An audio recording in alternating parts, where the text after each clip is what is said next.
Well, hello everybody, and welcome to this week's Inworld review, where it is already, believe it or not, the 4th of March.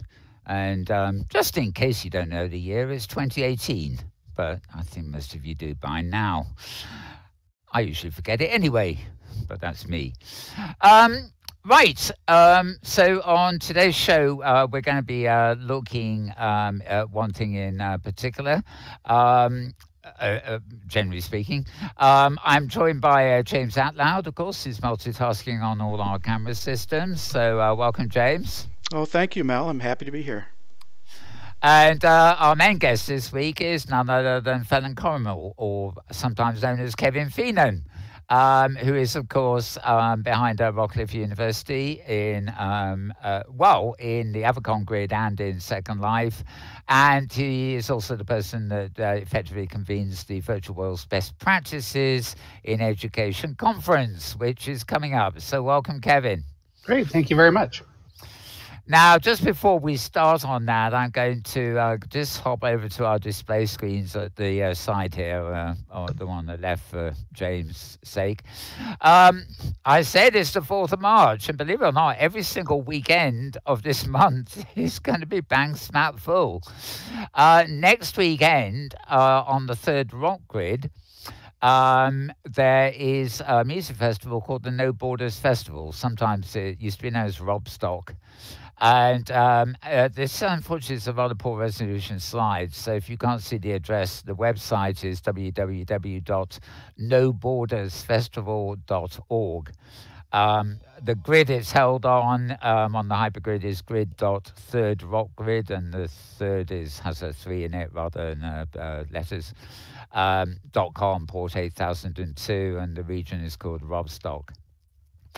This is basically 2 days of music, just like you might go to a music festival. It's all free. You can attend and party away and hear a lot of good music from all over the hypergrid, basically. There's also going to be storytelling events and art exhibits. A bit like a Glastonbury or something, I suppose. And it's actually in aid of a charity called Médecins Sans Frontières, which is Doctors Without Borders International in English.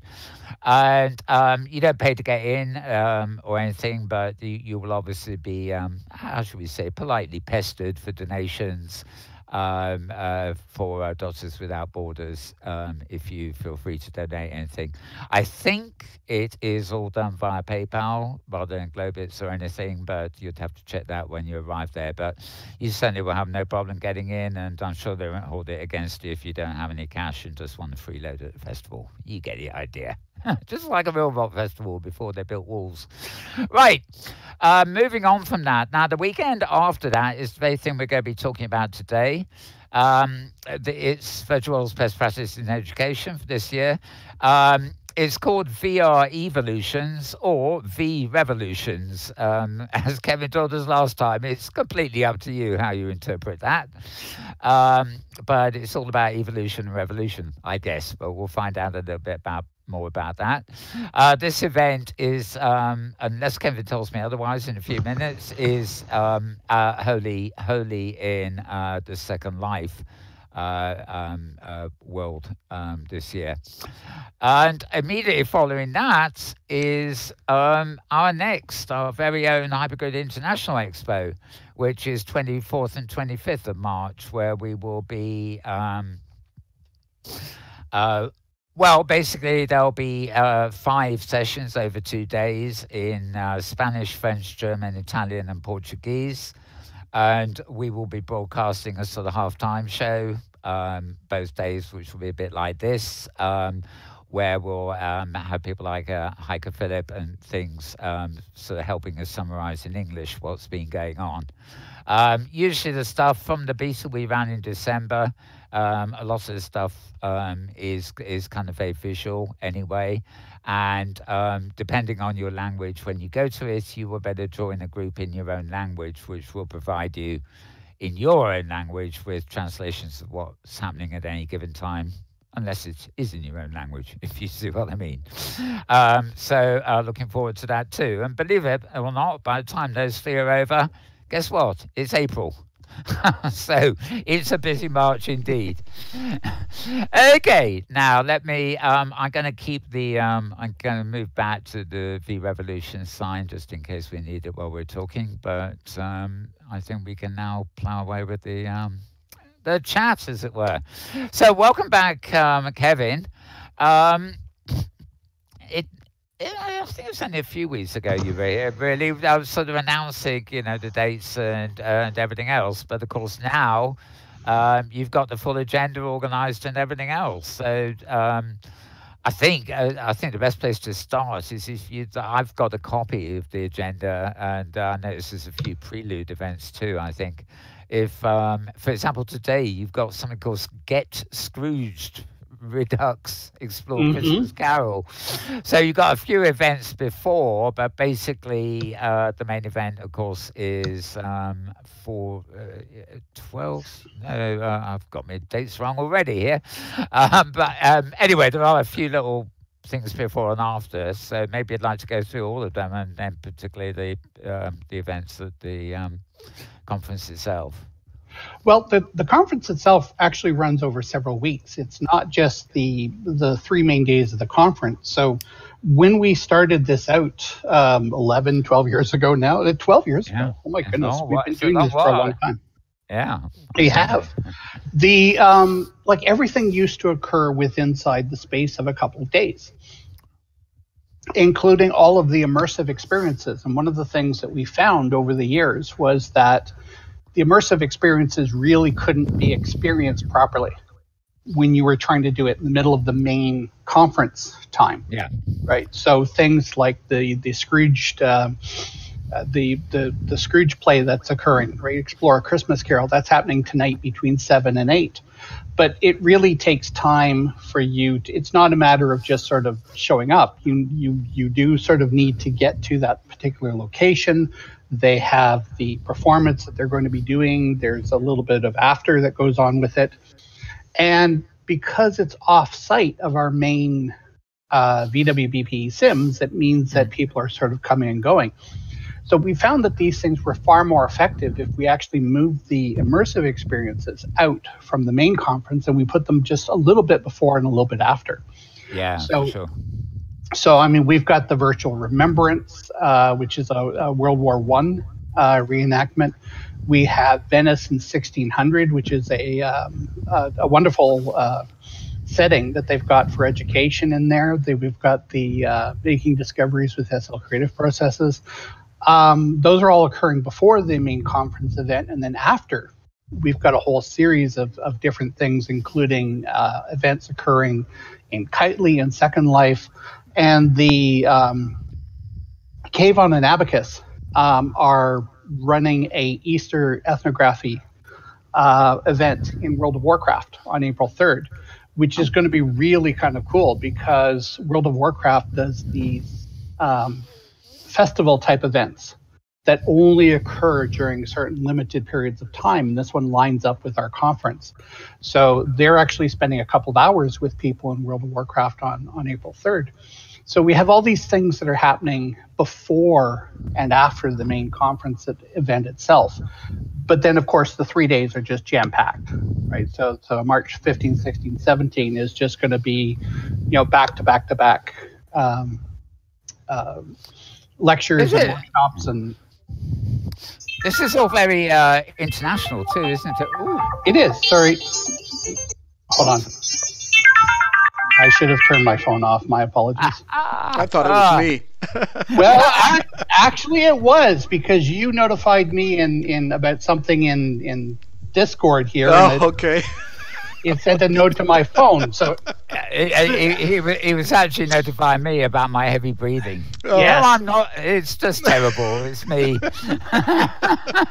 These are the challenges that you have in doing anything virtual, right? Oh, it's so true. Like between your computer, your phone, your tablet, your watch, I don't know. At some point, digital pacemakers are just going to start telling you when your next doctor's appointment is coming up or something like that, right? And which chat is the chat which we should use? Oh God, yeah, because we've got the one in here, we've got Discord, we've got Skype, we've got text messaging. I mean, it's the big. A lot of stuff. It's a lot, but I mean, this is one of the fallacies of technology. Like, technology is around to make our lives easier, but in the same breath, it's actually making our lives more complex and more difficult. And these types of things where you have, I hate to say it, right? So I'm going to show my age a little bit here. But, when I was a kid, right, the most modern innovation for communicating across distance was the fax machine. Right? I mean, oh yeah. You had the telephone, you had a fax, and if you actually wanted to go network with people, you actually had to, knock on their door. Now, right? I mean, we've got so many different ways of both connecting and disconnecting with people. And this is part of the challenge that we're looking at with this particular conference. Like a lot of the different things that we have coming up as part of this particular conference, a lot of them are on this concept of digital literacy and how we make effective use of digital spaces inside the classroom. I mean, it's not all about Second Life. It's about how do we really use technology more effectively. And there's been a huge evolution in the types of submissions that we've been getting over the years, sort of leading to this particular point, right? So we've got one here on things like cultural appropriation, right? I mean, that was never a topic that would have come up 25, 30 years ago. Oh, yeah. Because it's simply, cultural appropriation 30 years ago was when the government went in and basically said, okay, we don't like the color of your skin, therefore we're going to, do something we probably shouldn't. And, we have examples like inside the Canadian government. We have one of the big things that's happening up here in Canada right at the moment. It's been going on for a while, but we had these things called, I'm trying to remember the name of them now. Anyway, we basically had these schools where we took Aboriginal children away from their parents and we put them into these schools to sort of re-enculture them. And of course, here it is 30, 40 years on, and we've realized, something, we really shouldn't have done that. Mm-hmm. Yeah. Same thing in the United States. Yeah. Yeah, and by no stretch of the imagination is that acceptable, right? And I don't care if it was 40 years ago or not. I mean, there are certain things that you do just simply because it was, the effect of the time, right? But these particular types of things are things that are happening that ideally should never have happened. But now when we talk about cultural appropriation, right, it is now in the context of, you can appropriate somebody's culture virtually. You can appropriate through digital mechanisms. And that's creating all kinds of tension in terms of, well, how do we in fact relate to each other? When culture and cultural identity is on one hand is so important, and on the other hand is being so, how do I really want to put this? Where there is such an opportunity for somebody who is not part of a particular culture to actually become embedded and to become immersed in that particular culture, right, through the use of digital spaces. And you have the old world where people are saying, oh, well, you're not Native Canadian or Native American or what have you. And on the other hand, you've got students who are learning about this in high school and are basically saying, something that resonates me, I want to be part of this, right? And they have the choice. Yeah. Right. And it's not a question of location anymore. Now it's a question of taking new ideas from different cultures. And, this is a huge challenge with inside education, is that there are so many different ideas and concepts and opportunities to really sort of evolve the way that we're thinking, not only in terms of ourselves personally, but how we interact both within our local society and within the global community. And these are challenges that we've never had to deal with. 20, 30 years ago. And these are tough issues. These are not something that somebody is basically going to go into the classroom and say, here's best practice. This is what you should be doing, because best practice is evolving.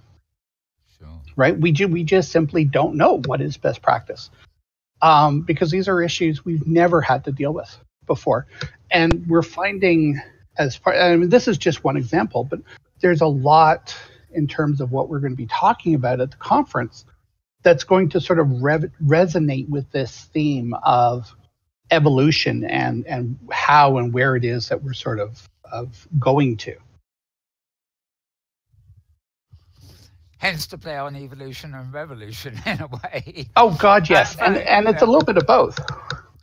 Yeah, I mean, virtual worlds, which of course is always our main topic, are, I kind of wonder if this will be known as the golden age of virtual worlds one day, because we don't have holograms yet. We don't have that photo likeness. And, nobody out there truly knows what the real me looks like, for example. So they may be prejudiced against my avatar appearance, but they're certainly not prejudiced against my real world appearance. Yeah. And therefore, anybody listening to me can only really listen to my voice and what I'm saying and what we're talking about. They can't say, oh, I'm not going to listen to him, look at him. Well, they could, but they're talking about my avatar, not me. And, we get this in text channels and, things like the conference. And we went a bit off track there because, but when we were talking about the prelude events, I noticed 2 of them have been doing by accredited to University of Hong Kong. So we're dealing here with a, kind of geographic falling of boundaries too. The fact that some of these presentations, although your conference is by and large English language, you're getting representations from all over the planet. And that, again, is something we would have never had 30 years ago. It's true, but it is something that we've had 11 years ago because 11, 12 years ago, because all the way along through this particular conference, we've been bringing people together from around the world. We get somewhere between, the lowest we've had has been about 1,100 people that have come to the conference, and the high point has been roughly around 3,500. And we've sort of always been in that sort of range, right? So, which is a good range to be in, but there's a huge mix of people that come to this particular conference. And so, we get people from Hong Kong, we get people from Europe, we get people from Australia, Brazil, obviously North America. We had a couple of volunteers from Israel that signed up a couple of days ago, and sort of threw a couple of people for a loop because we haven't had too many people volunteer from that area of the world before. So, we have this wonderful opportunity that we can not only network, but we can talk and we can engage with people from all types of different cultures, all around the world. And yes, we are primarily, English in terms of the language that all the conference materials are being presented in. But certainly we have had it in the past, and we're quite open to it in the future, where we do have specific language-based tracks. For like in the past, we have had a Portuguese, like a big Portuguese track. And we're quite open to doing those particular types of things again if the interest is there. So yeah, I mean, it's such a wonderful experience being able to talk to and integrate with all these different these cultures. Well, as you say, 12 years history now behind this. I mean, it's an institution for sure, isn't it? Mm. How I don't know whether I've ever asked you this before, but how many of the do you feel like a significant proportion of people that attend the conference? The focus is education, so people want to learn and discuss what they're doing and things like that. But do you feel there's also an audience coming there who would not normally come to an educators conference because they're not educators, but they come to an event like this to almost sort of pop in and learn where things that they wouldn't, forgetting geographical boundaries, they just would not have been inclined to go to until it became something readily accessible like this? Yeah, I can't speak to numbers, I've got some rough indications because when Linden Lab used to be providing us statistics, they haven't provided us statistics for the last couple of years, but we used to get information from them that would tell us how many new avatars were coming to the conference each year.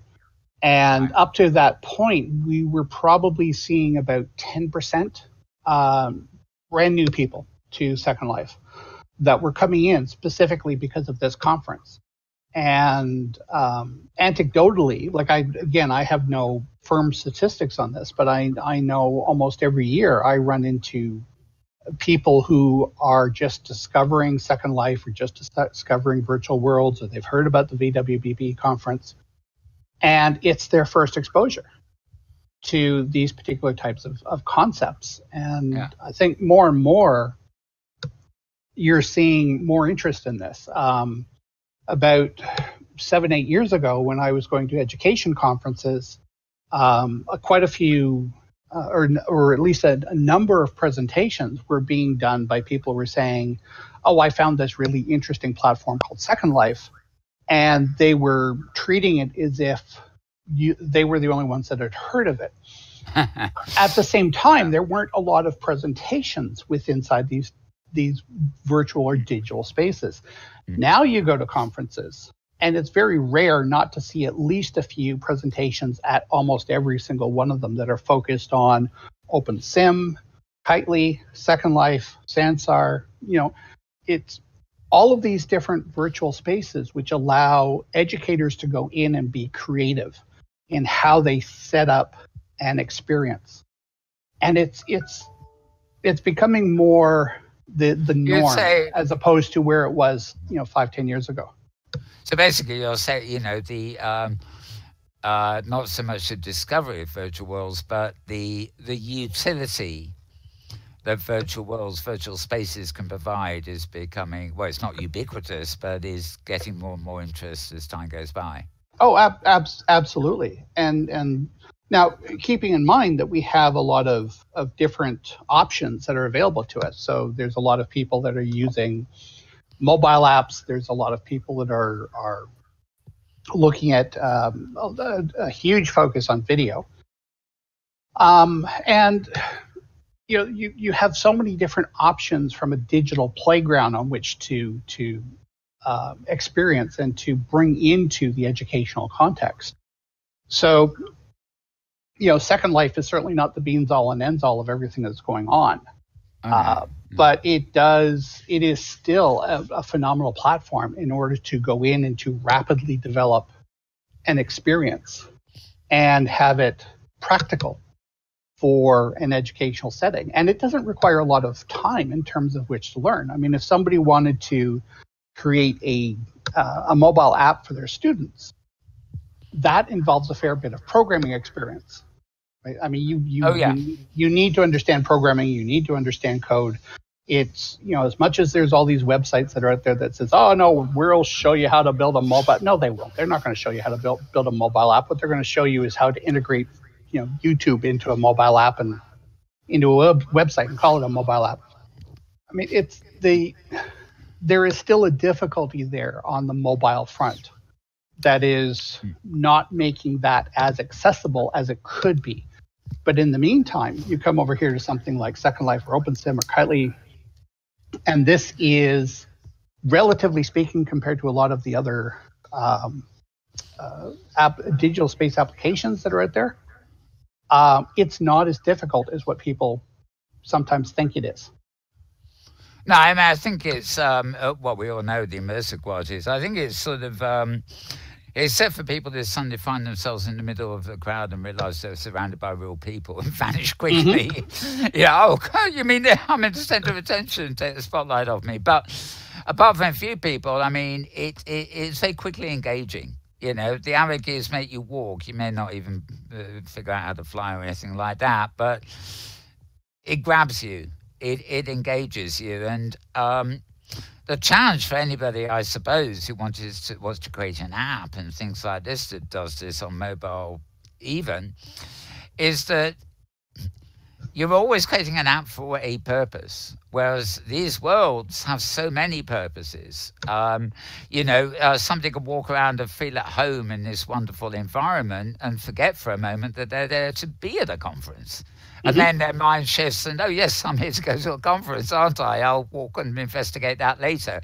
So it's like visiting Frankfurt or something where there's a big show on or something. You're there to go to the show and maybe have a stand and meet people.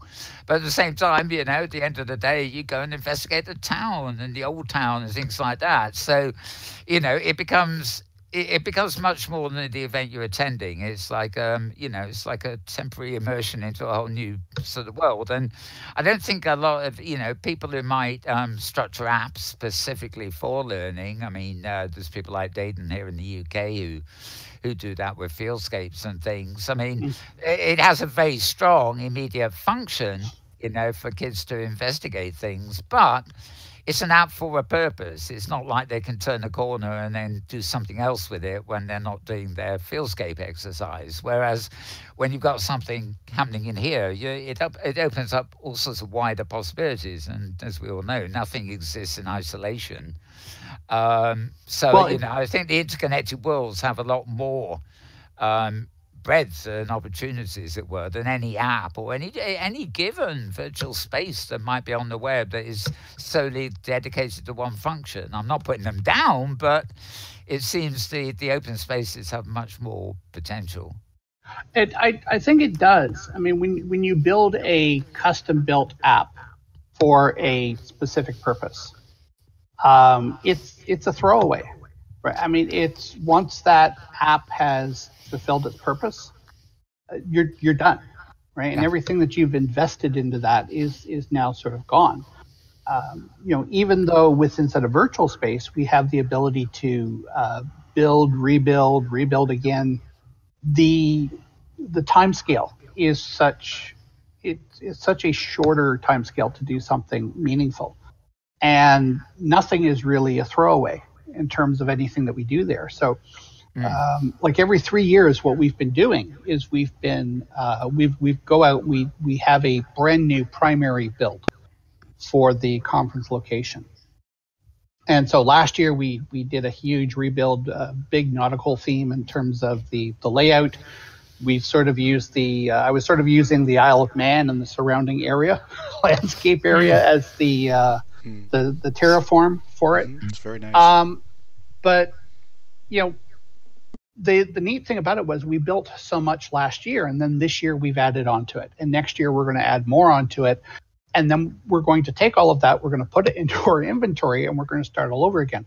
But all of the things that we've worked on, like every single year, we've now got 12 years of scripts, we've got 12 years of landscaping packages, plants, animals, furniture.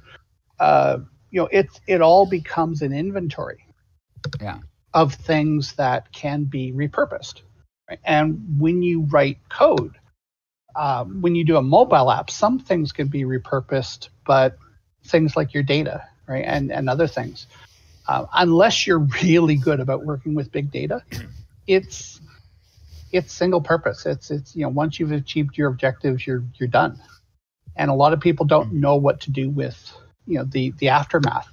They don't consider the aftermath of what happens with those particular environments until they're into their next project, and then they start to realize that maybe we should have X, Y, Z. Right? Kept the previous build. Yes. Yeah. It's not like you could do that, right? And you get Kitely, you get OpenSim where you've got OR files. And other types of small builds where you can just simply import those scenes back in whenever you need them.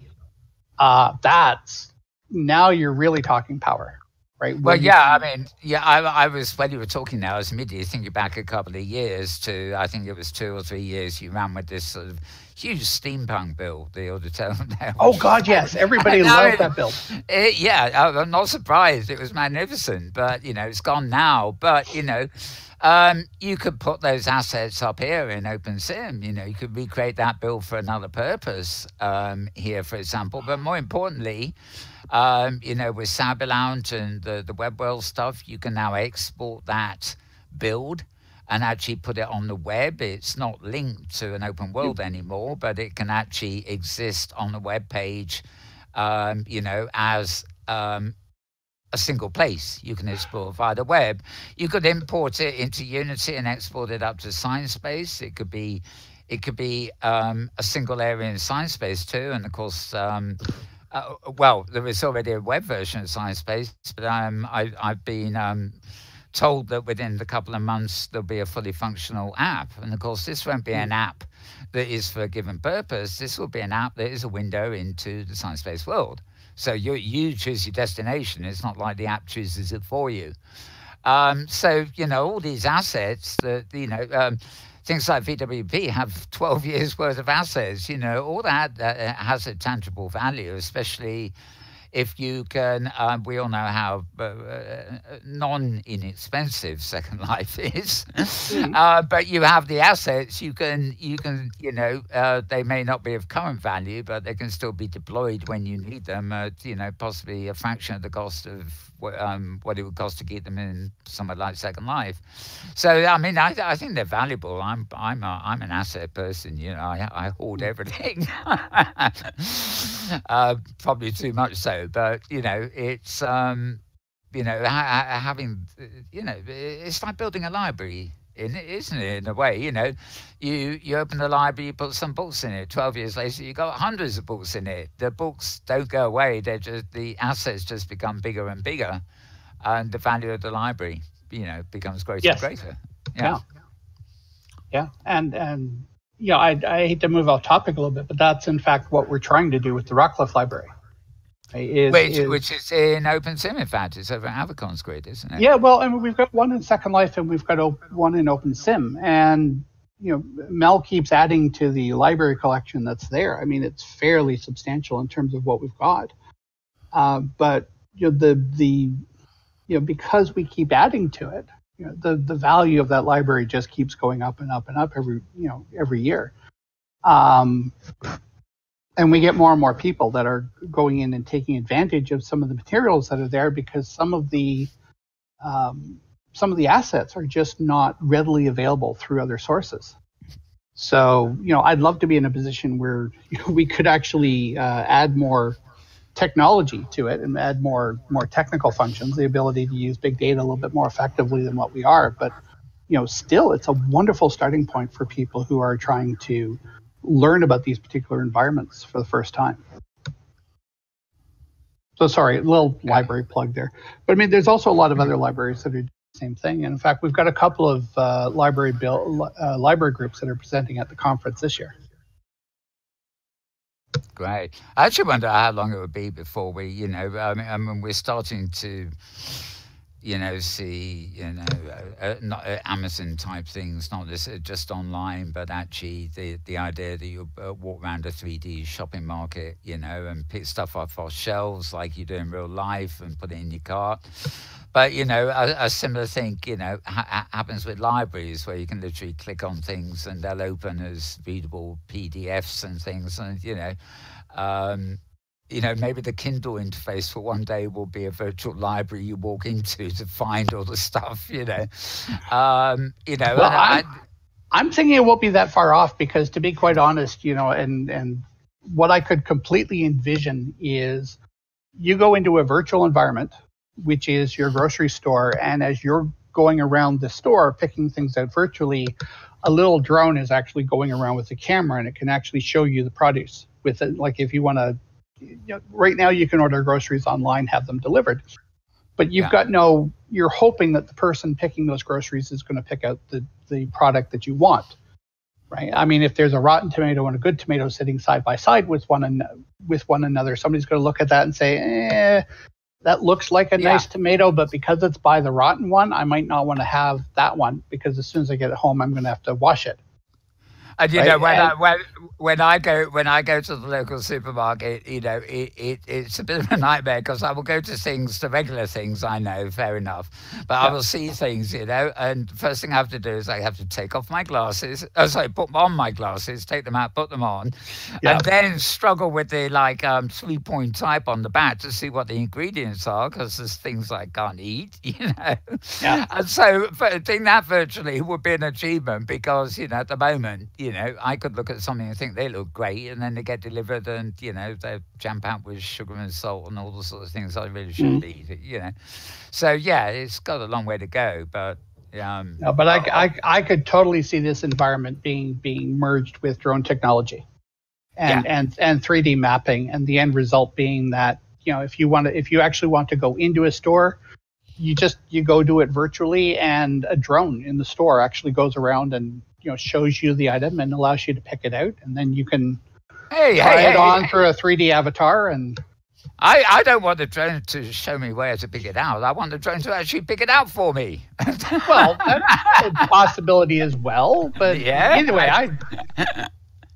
but I mean, yeah. these are the challenges that we need to deal with in education. I mean, when we talk about Mm. preparing people for the future of education, these are the types of applications which are where the technology is available to us right now. Nobody's put something like that together, but Sure. the smart people coming out of high school and coming out of university today are the ones that are going to be designing those particular types of systems tomorrow.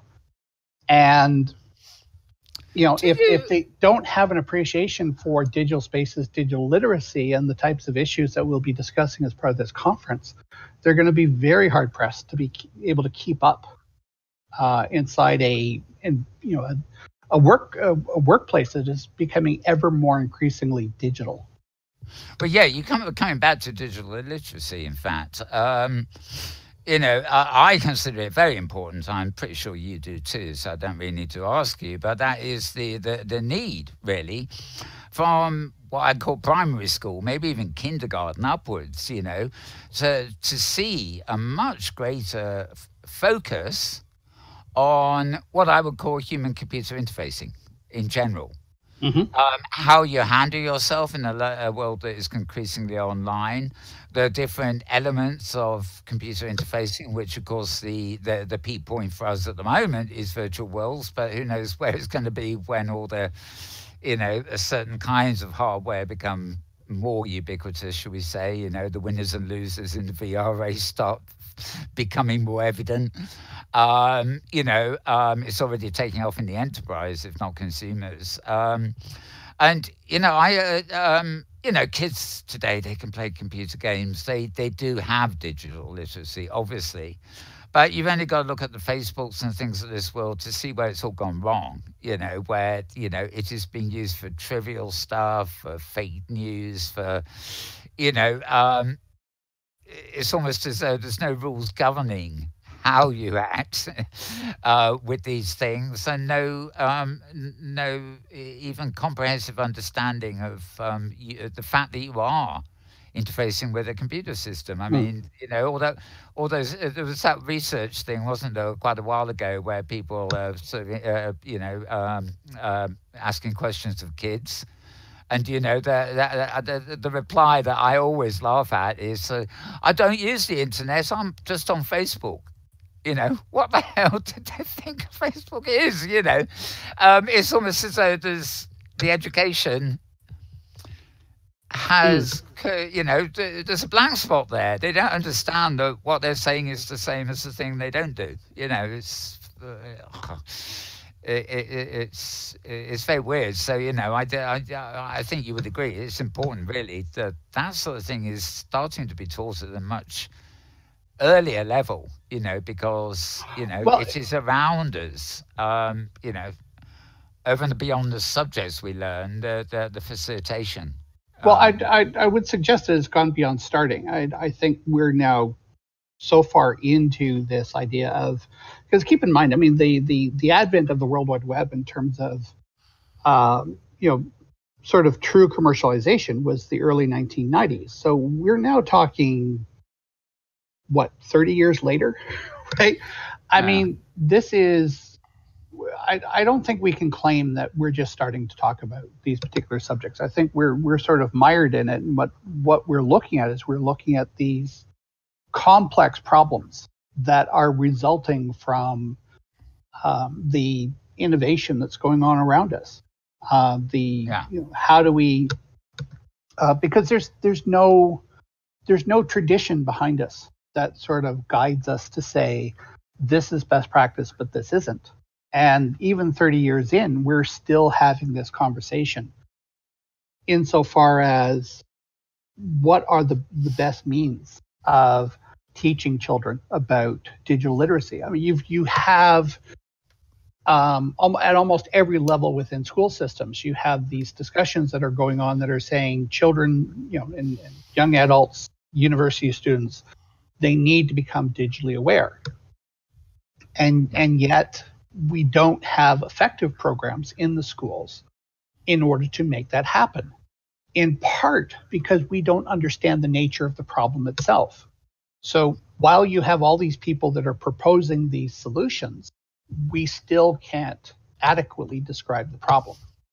And I think from my standpoint, I mean, that's one of the challenges and one of the things that this conference helps address is not only developing, providing best practices, providing practical experiences of those people who are using this inside the classroom, but also how do we define what the problem actually is. When we talk about digital literacy, there are 7 or 8 different criteria, depending on who you listen to, there's 7 or 8 different criteria as to what digital literacy is. But nobody has really described the problem statement around that. Nobody said, and to a certain extent, because we don't fully understand the problem, we're guessing in terms of what the solution is. And it's huge. I mean, there's a lot of money going into this idea of digital literacy and digital spaces right at the moment, with no clear path in terms of how to really make students, like adult learners, K through 12 learners, really effective in these particular areas. You've got a further challenge, which is the fact that young people, as they're getting into later years in high school and early years of university, while they're very digitally connected and they're very digital savvy, sorry, trying to get that word out, digital savvy, they're also still developing social relationships. So this is the point in time at which, hearts are being broken. People are looking at getting married. They're trying to figure out their career paths. There's all kinds of different things that are going on. And learning about digital spaces is not necessarily at the top of their to-do list. Oh, sure. Especially when, you get people going from high school to university and their primary consideration is, how do I get an A out of my courses this year? Right? It's not, their primary consideration is, how am I going to be effective when I get into the workplace? And yet digital skills, digital literacy are big in terms of being able to be effective when you get into the workplace. Getting an A is simply not enough. Well, yeah, exactly. I mean, the emphasis is surely on utility. I often say this. With me, I'm concerned with the utility offered, by these environments. Sure, it's nice to entertain myself and things like that too. But at the end of the day, it's like every computer tool that's ever been. To me, it is a utility to be used. And, that might be social or entertainment, but equally, it is the case in the workplace, for example.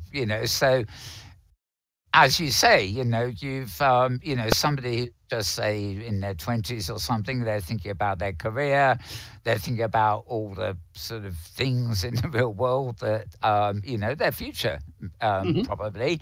But, the utility of what's available online is just such an important part of that now. It's not divorceable. It will be folly to, if you've got to do research, to pass the paper, you have to be online. Yeah. It's as simple as that. So, as you say, 30 years ago, then you probably begin to the library and digging up reference books and having to walk, miles to a library or something even. Yeah. So, all that has changed. So, it all interconnects, really. Let's move on. I noticed I got a back channel in our Discord group, in fact, from you saying you need a hard stop at what I guess is about 40 minutes time. Yeah. So let's move back just so we make sure we get it covered. And that is all the stuff I've got on the agenda here for the actual conference. The wide variety of stuff. I guess from what I can see here, March the 15th, 8 a.m. Is that Pacific time? Yes, I guess it is. The opening ceremony is where the meat of the conference kicks off, isn't it? It is. Yeah. Yeah. Everything's Pacific. Oops, I think I lost you. Did you mute? No, I'm here. Oh, there you are. So everything is in Pacific time. Everything's Pacific time, yeah. Yeah. So I guess the opening ceremony is just introductions and saying hello again and networking and things like that. The first thing that I see in the main auditorium on the agenda is identity, literacy, immersion, and presence, and joining together the building blocks, which is almost what we've been talking about. It is. It is. This is a keynote, isn't it, Mark Charles? It is, Mark Charles. Yeah. So Mark's worked in the UK for about 20 years, and he's a TEL designer. I'm not quite sure what a TEL designer is, but anyway, I mean, his thesis was on learners' experience, presence in virtual worlds. So we're really sort of hoping that his viewpoints on digital literacy and how you acquire them is going to be really relevant to, and is really going to set the tone for the rest of the conference.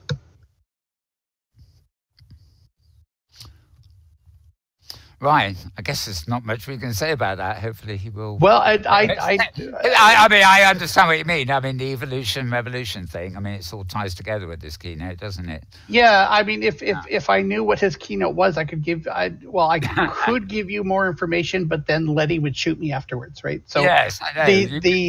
The biggest thing I can tell you is if you want to know more, show up to the conference because you're really going to want to hear Mark Childs talk about this. Technology enhanced learning. Duh. Okay, there we go. That's what TEL stands for. So technology enhanced learning in digital spaces. So here's one of the foremost experts in this particular field, and we're thrilled to have him in terms of being at our conference this year. Great. Let's move on then, because otherwise we'll run out of time. Now the next one is about the Minecraft VR evolution or revolution, collaborative learning there. Now this is I've hardly ever been here. I think I looked at Minecraft maybe once and then again on a mobile thing, but it's extraordinarily popular, Minecraft, isn't it? It's absolutely huge. For K through 12, it's there's a lot of groups that have been using it. As a matter of fact, Joe Kay from Australia, she's got a lot of different programs that are focused specifically on K-12, and she's got a number of different programs focused in these particular areas. But I mean, then you've got I believe people like Peggy Sheehy and others that are also focused in the K through 12 space. Just they speak volumes to what students are able to do with these particular types of spaces. The ability to work collaboratively together, the ability to do projects, the way that they can apply them towards different K through 12 subjects. And the neat thing, like in education, there's this concept of authenticity, that it's one thing to teach somebody about a particular topic. It's something different when that learning is what they consider to be authentic, which is essentially practical real world experience that can be applied to something that has meaning, right? And children at this age find that a lot of things that they do inside these Minecraft environments, not only are they fun, but they're also authentic, or at least they're authentic to the perceptions of children at that particular age, which is what makes them so effective as a learning tool. And it's those particular types of experiences that you really want to sort of tie into, because the more authentic you can make a learning experience, the Well, I think a lot of older people actually are equally keen on Minecraft, but I've always seen it as, it's a bit Lego-like, but hopefully the interaction and the learning that's involved there is it's kind of an ideal stepping stone to the kind of creativity and collaboration we can do here. You wouldn't expect somebody to jump into OpenSim who's like 5 years old and actually, I bet half of them could figure it out immediately. But Minecraft seems to be like that entry level, for the particularly young generation who are just, once they got a grips with, all that kind of procedure thing, maybe they will move on. And it'd be a natural road into more complex virtual worlds that they might otherwise not have fully involved in. It might. There's also a concern right at the moment within the education field is like how early is too early to be introducing children to these particular types of virtual experiences, right? Because there is some research which is pointing towards like too much exposure inside virtual environments, right? Not any specific one, but just sort of too much time with video games, too much time with Minecraft, too much time with take any particular environment. It's not helping. Like it helps children cognitively, but in terms of overall development, it needs to be limited in certain ways. And this is one of the other discussions that we need to have as part of the some of the sessions as part of the conferences that we have going forward. Is we're like, what is the right level of engagement that you should have with different groups at different age ranges? And these are not conversations that you necessarily see inside other conferences, which are not so heavily focused on these types of digital spaces. So, this is one of the few places where you can actually have that conversation and get something real out of it in terms of practical strategies and tactics for curriculum development. It's like going to a conference that's devoted to a game, like a huge game, maybe World of Warcraft or something like that. And everything on the agenda is about the game. And you very rarely hear discussions at the World of Warcraft conference about the dangers of spending too much time in World of Warcraft, Yes. And I can see this, because we have augmentation, and utility that these spaces offer us, but they are not the real world. They never will be. They operate in parallel. They're our second world, as it were. And you don't want people, glued to screens, or let alone headsets, that never come out and lack real social skills. And although you learn social skills in virtual worlds, they're not the full social skills you need, and sometimes you're misled by social interaction in virtual worlds because of the limitations. Moving on to the next one. Now, I think this is a bit of a misnomer. We can probably pass on this. It's a lecture. Web 4.0. Now, interaction in the fourth dimension, but it looks to me like this isn't really talking about spaces on the web. It's talking about VR as Web 4.0.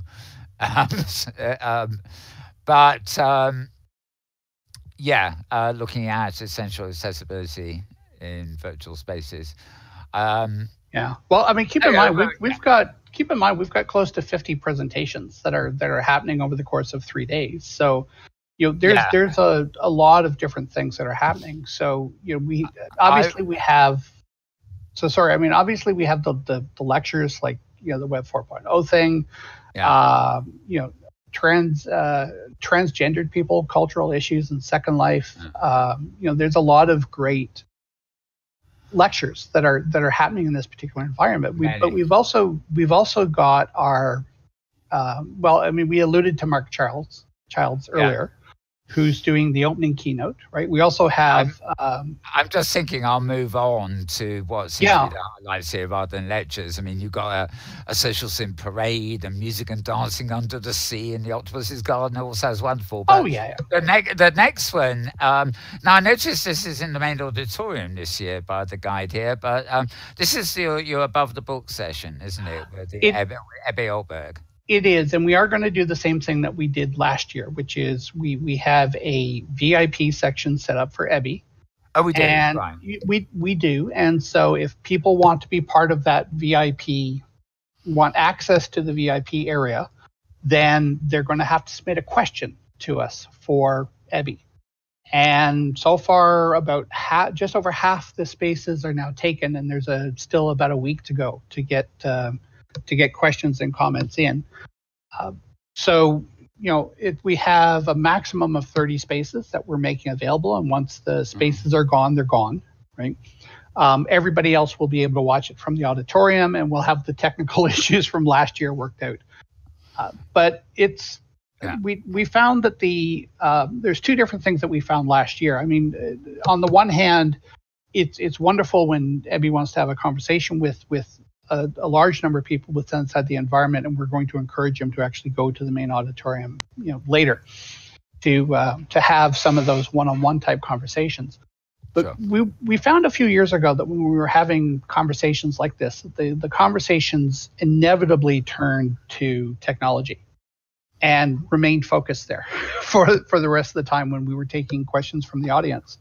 So this was part of the reason why last year we switched the format to basically say, okay, submit your questions in advance, because then what we can do is we can go through and we can pick those we can pick a couple of technology questions, but we can really keep the discussion focused on education, and how is Linden Lab going to support the concerns of educators and nonprofits going forward into the future. We really want to sort of get at those particular things that are going to benefit people over the next year. These are the things that people will want to watch out for, the upcoming features, the different services that are potentially going to be available, if there's pricing changes that are happening with regards to regions, so that we're not caught off guard like we were, a decade ago.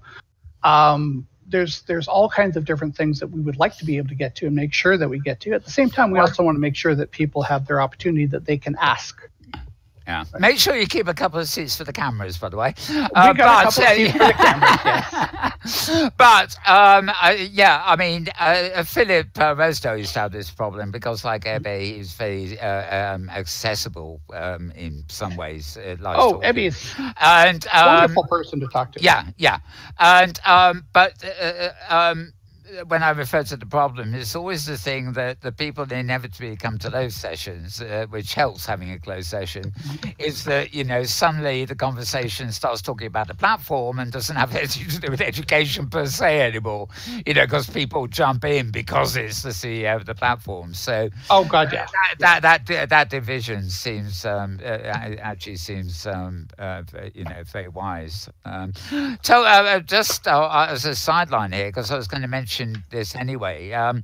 Are you in the course of the conference anyway? I can't imagine it won't come into the conversation with Ebbe, but Linden Lab's new platform, Sansar, which of course they're promoting for educational spaces, as everybody will. Are you covering that at all? I know the conference is in Second Life and nowhere else this year, but keep in mind that the conference is on digital spaces. Of course. Right. So, and this is one of the branding challenges that we're sort of facing with the conference right at the moment, is that the focus has always been on digital spaces, and digital spaces includes Second Life, Kitely, OpenSim, World of Warcraft, EVE Online, Club Penguin. It's Club Penguin. Sorry, I think Club Penguin closed down. But I know Club Cooey. Yeah, well, but I mean, it's this idea of a digital, what represents a digital space. But a lot of people keep bringing it back to this concept of Second Life. So, I think anything that the Linden Lab is doing, which is related to a digital space, which includes Sansar, is open is open game for a discussion with Eddie, Sure. right? So we just, as with, other CEOs, they just want to make sure that, they know what themes we're going to be asking in advance. And so this is always helpful for us to do that as well. So Sure. that we've got an idea, like, because we're not here for shock value, right? I mean, that's not the conference is not here for shock value, right? And some people in the past who have asked questions have asked them simply for their shock value, right? I mean, we want to be in a position to have a real dialogue, and we want to have a constructive dialogue with anybody in any capacity that is influential inside these digital spaces. And certainly Ebby is the epitome of that with regards to a lot of what we've been doing over these last 10, 12 years. Okay, moving on.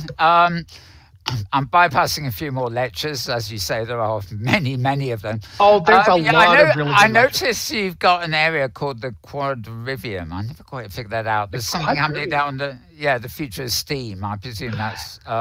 what's the function of the quadrivium? Is it open discussion more than... it is an open discussion. So a quadrivium in ancient times, quadrivium used to be a meeting place. It used to be a crossroads where different people could get together and they could discuss issues of the day. It's almost sort of like a political forum. Well, not necessarily politics, but it was a learning forum. And so what we did was I found the word, I picked it up, I brushed it off. I said, okay, that's what we're going to call it. That's what we're going to call it. Yeah, why not? That's what we're going to call it. And the whole purpose here, however, is that, we're going to introduce topics. So the first one, I think, is the future of STEAM. And science, technology, engineering, arts, and math. So where is this going in the context of digital spaces, digital literacy? And the purpose of these particular sessions, there's 4 of them, I believe, that we have during the course of the conference, is to really allow people to come together to share what they know and what they understand, where some of the current research is, where it's going, what some of the new research that's coming onto the stage. It gives people an opportunity that they can contribute towards a deeper understanding of that particular subject. And then the facilitator of that subject is actually going then to take all of that information and develop a paper that will get published in our journal. So they're not just reiterating the information presented as part of that particular session, but they are then also following up on that information. Sure. So if somebody basically says, oh, well, I just saw a recent research article that came out of whatever, Digital Literacy Weekly or whatever, and if it's relevant to what it is that we're trying to do, then hopefully they'll follow that up and in addition to just saying, okay, here's what was discussed, also to say, by the way, here's the follow-on from some of these topics that were presented as far as what's there. So the neat thing about this is, and this was always the intention, is that the experiences that you have inside a digital environment, like what we're doing at this conference, shouldn't end just as a result of that one particular session. Quite some time ago, we used to have it that we would run a session, right? We would have a discussion, we'd have a forum, we'd have a lecture, what have you. And the 20 or 30 people that would show up to that particular lecture, that would be it. They would find out a little bit of information, and then they would all go home. Right? And maybe they did something with it, and maybe they didn't. But what we started to realize years ago was that the learning doesn't necessarily need to stop there. And for these particular types of sessions to be really effective, what we need to do is we need to take them the next step. So we need to record them and show them online. We need to write papers about them. We need to publish them. We need to extend the conversation beyond that, one little small group. Yeah, for sure. Because good idea, it's sort of like the way TED Talk sort of works, right? I mean, good ideas in a small, intimate setting, but then shared globally. And that's what we're trying to do with these quadrivium sessions, is to really share locally, share globally. Well, I'm going to move forward again. Okay. I could talk forever, but I know your Yeah. time. Your time is pushed. So there's quite a few other quadriviums next day. I will just mention that I know a few people who probably listen to the show are interested. That's actually followed the Social Plaza by Learn About Machinima, and you got Grid Jumper and Blue Baker or Blue Barker. Mm-hmm. Blue Barker, Blue Barker. Talking about that. So if you're interested in making films and even broadcasting, I guess, in virtual worlds, that's for you. Mm-hmm. That's followed by day 2, meet and greet, and then another quadrivium thing, digital maker spaces. That's always a fascinating topic.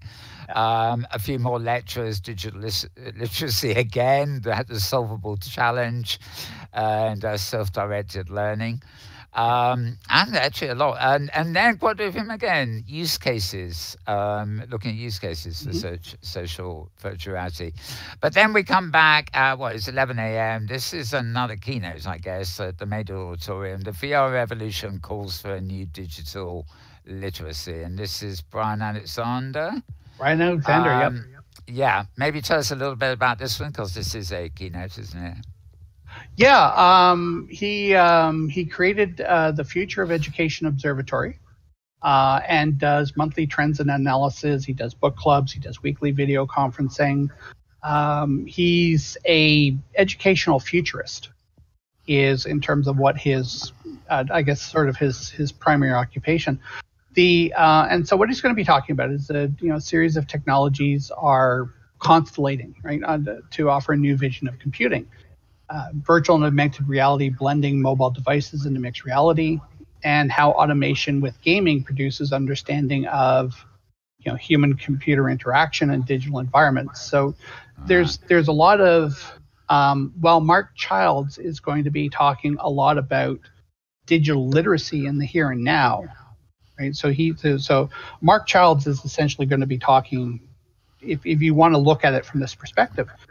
He's going to be talking more about the virtual revolution, and Brian Alexander is going to be talking more about the virtual evolution. Evolution, yes. Evolution, right? So we've really sort of got both of our two play on words in terms of our theme for this year sort of covered with both of these two keynotes, and I'm really excited for both of them. I mean, Brian Alexander is very good at storytelling and student engagement, and so I'm really looking forward to his conversation as well in terms of the future of where digital literacy and digital spaces are going to be going.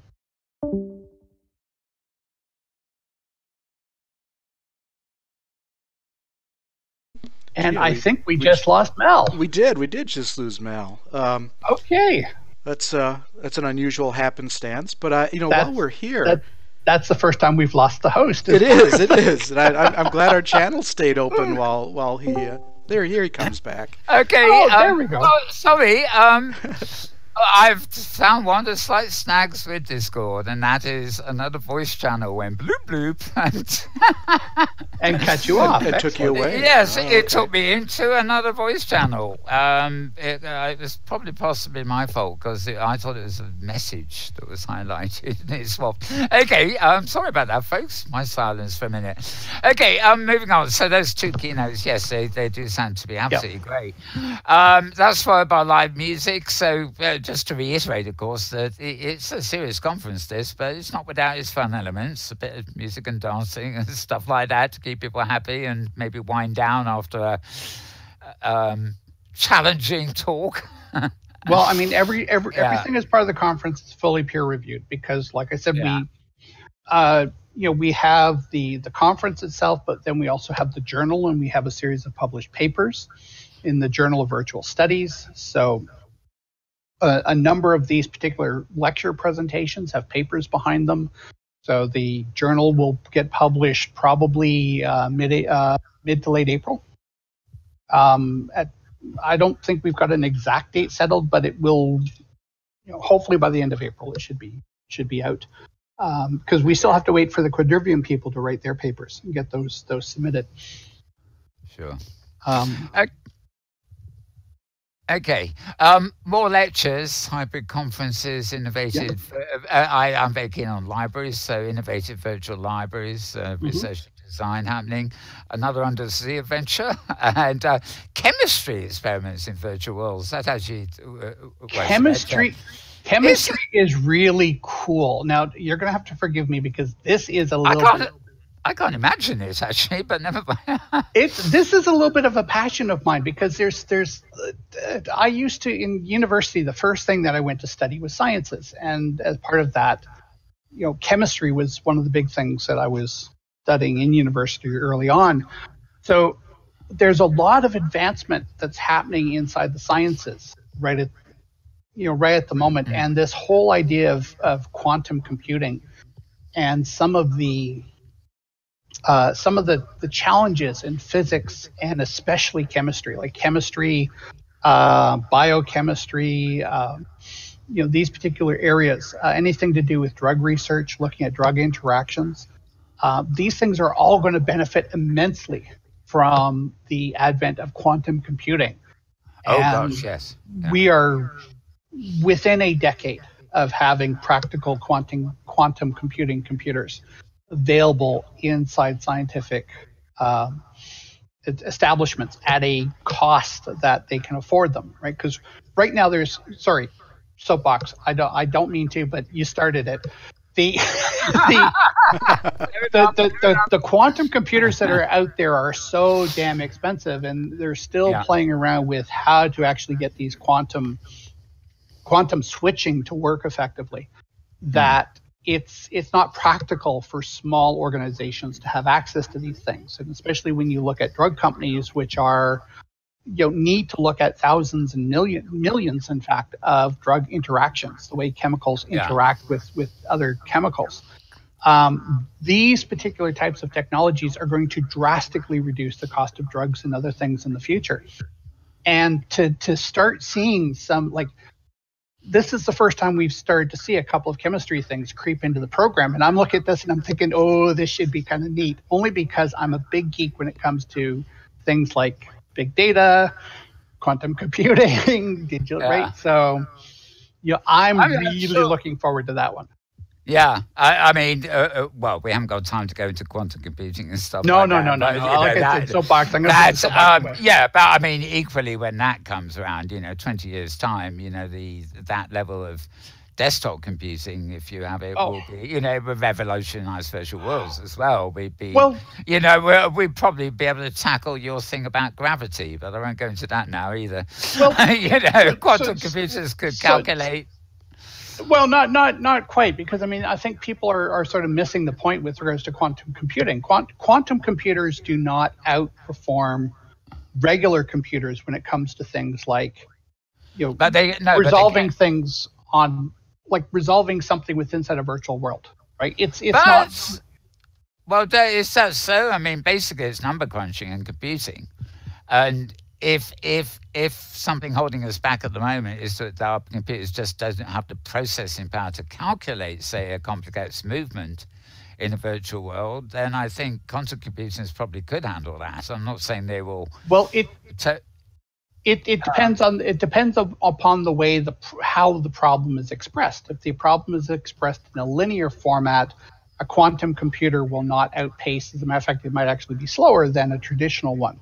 But okay. when you Yeah. start talking about anything that has an exponential component to it, so trying to figure out the maximum number of digits in pi, that's something a quantum computer will do really well at, simply because of the nature of how it is that you develop the solution to that particular problem.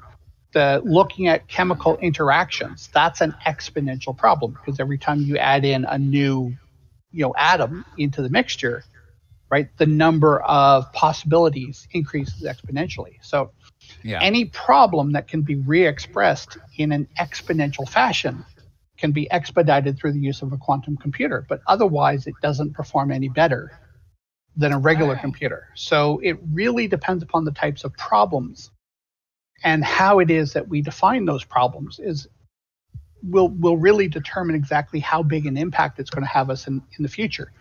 Chemistry is one of Yeah. these places where it's going to have a massive impact.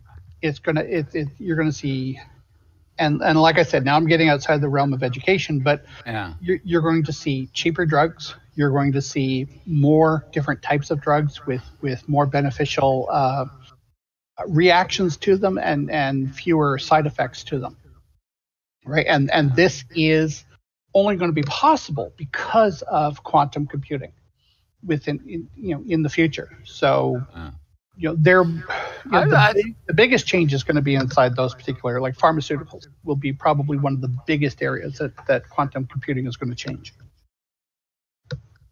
Yeah, introducing unknowns into analyses. And yeah.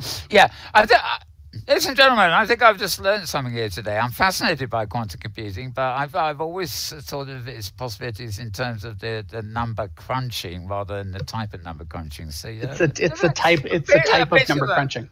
Yeah, a bit of an education for me there. So thank you, That's Kevin. what we're all best practices in education. That's what we're all about.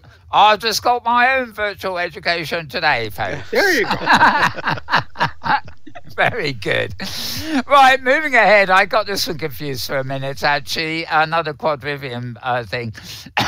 It says NPC evolutions, but actually, of course, NPC stands for non-profit commons, not non-player characters. Yes. So this, of course, is our good friends Joyce Pettencourt and Lil Lobo, who I think most of our viewers will know. But basically, the non-profit field. That's actually a discussion forum. That's not the quadrivium itself. That's just being held in the quadrivium area.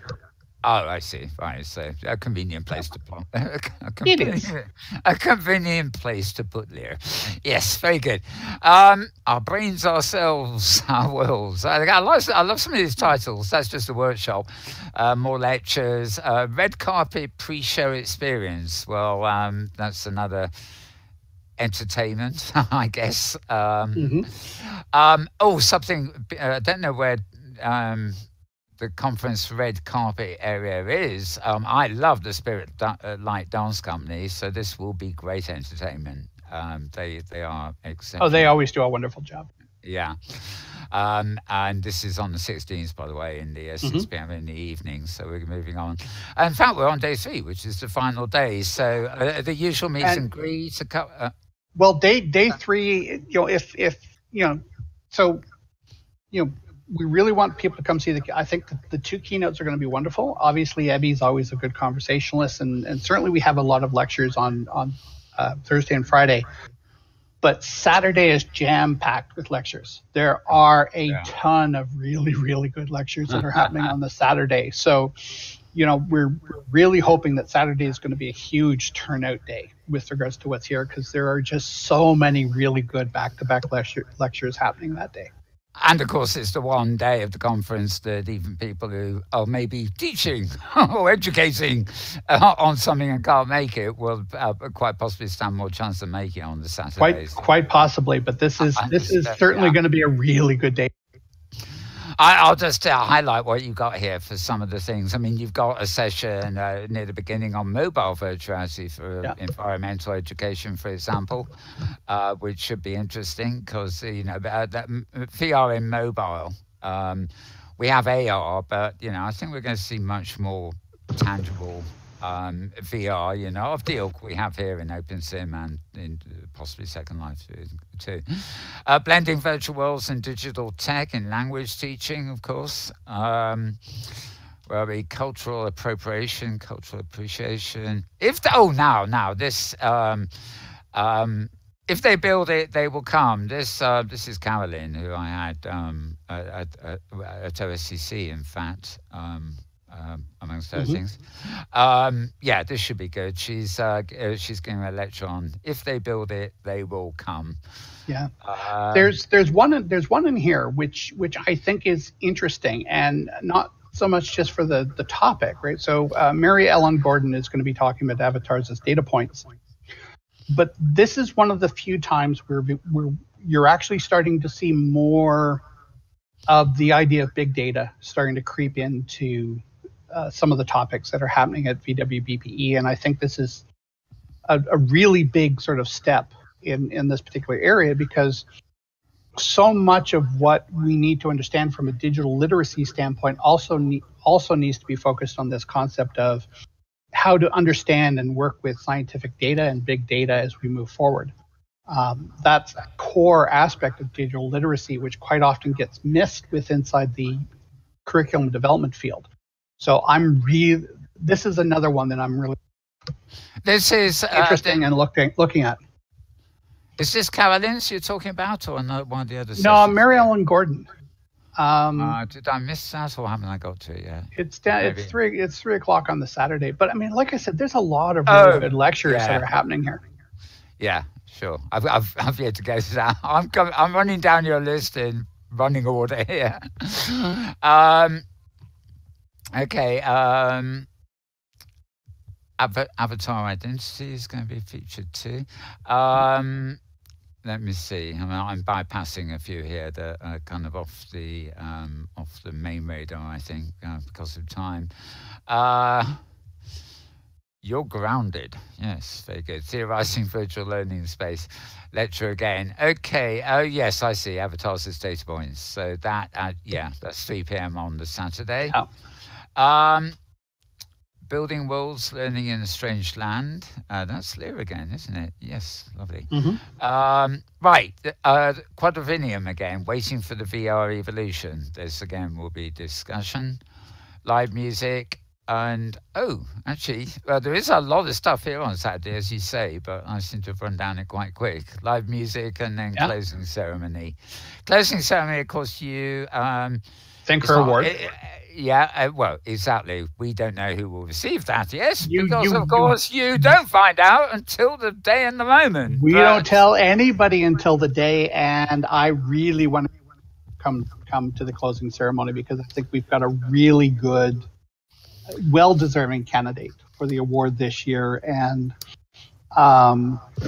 the question I can't really say anything else unless I want to be able to father children at some point in the future. So all I know is the unenviable task of making sure the receiver of the award gets there without knowing what they're there for.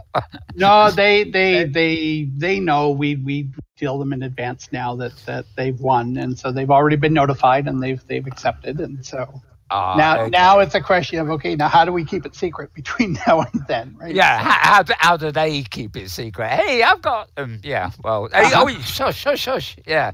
Okay, so of course the Thinker Awards named after Thinker Melville, who we tend to know out on OpenSim as Selby Evans.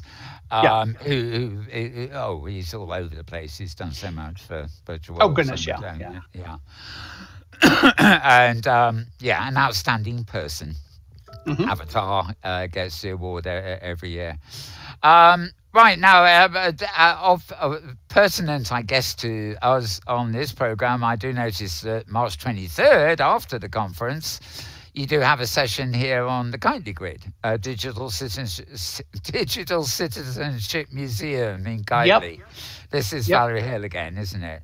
It is, and this is their new library project that they have been setting up over the past year, and they've been doing a wonderful job of it, and they're trying to promote big use of it going forward. So I know they've got their big, obviously we have our big library as well, but the librarians are really starting to make a big impact with inside digital spaces, Kitely, Avicon Grid, Second Life, other locations, right? But I mean, those 3 areas specifically, and it's amazing in terms of how much they have and how much they provide. So this is going to be an immersive experience, and it's one that I highly recommend as well.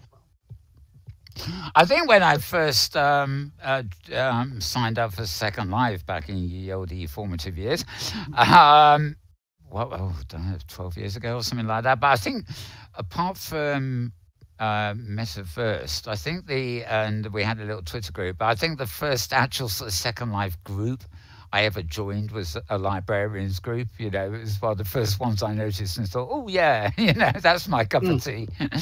I don't really know if I did much with them other than attend a few events, but I remember back then, there's a librarians group, that's cool. I'll join that, my thing. So they've been involved for a very long while. And actually, you've already mentioned this, but of course we might as well mention it again. The last thing listed here is actually way ahead on April the 3rd, you mentioned earlier. And this is ethnography. This is actually happening in World of Warcraft. So with somebody, you've still got that. Yeah, and in fact, it's happening, pretty much right over across Easter. So it's one of the few events that we extended out to that particular periods, just simply because World of Warcraft doesn't run that event outside of a specific period of time, so it had to happen at a particular point. But if anybody's interested in joining us for that World of Warcraft session, if they want to, it's by RSVP, so you need to go into you need to go into the calendar entry in order to get the information in terms of how to provide your information. But if somebody wants to join us, if they've got a character on the Area 52 region in Second Life, if they want to set up, if they have a Horde character with inside Area 52, then that's where, as far as I know, they're going to be running this particular event. So in Second Life. No, in World of Warcraft. Oh, right. Sorry, you just said Second Life. I thought it was a multicast event for a minute. Yeah. Okay. No. So in World of Warcraft, they have realms and then they have servers, and each server is given a name. So in this particular case, it's the North American server, it's the Area 52 realm. Right. And so if they've got a Horde character on Area 52, then great. If not, then they need your battle tag in order to give you an invite to come over to participate. But all the instructions are in the calendar. But this is another thing that's, I think, well worth attending, because some of these World of Warcraft side events that they run are really kind of fun to look at and go through. And the way they're going to tie it back to this idea of ethnography, I think, is going to be really interesting. Out of curiosity, is World of Warcraft a world you can enter without being a member or anything, or is this you can get you can. It's a really heavy download, so don't expect to show up like 15 minutes before and just create an avatar. But you can get a free trial account, which will level you up to gives you up to level 20. Like there's 110 levels. You can raise your character up to 110 levels, but you can get up to like level 20 on the free version, and you'll never have to pay for being in World of Warcraft so long as you remain on the free account. So the thing that they're going to be doing, you can do with a free account.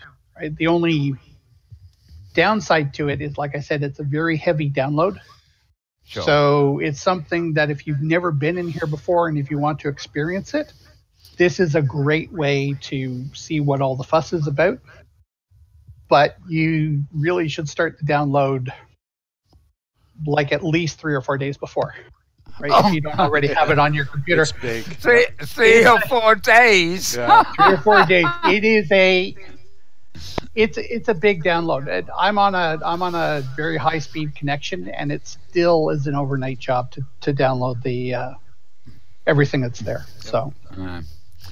And can you still buy it on DVD-ROM and stuff like that? Although you might be able to, but if you went into something like Best Buy or something like that, I think they sell it on like USB sticks. Yeah, I think. Yeah, and even then, you've probably got to actively download. And it wouldn't fit on a DVD. I mean, there's just too much data to fit on a DVD. It'd be just a link to the website to download it anyway. Yeah.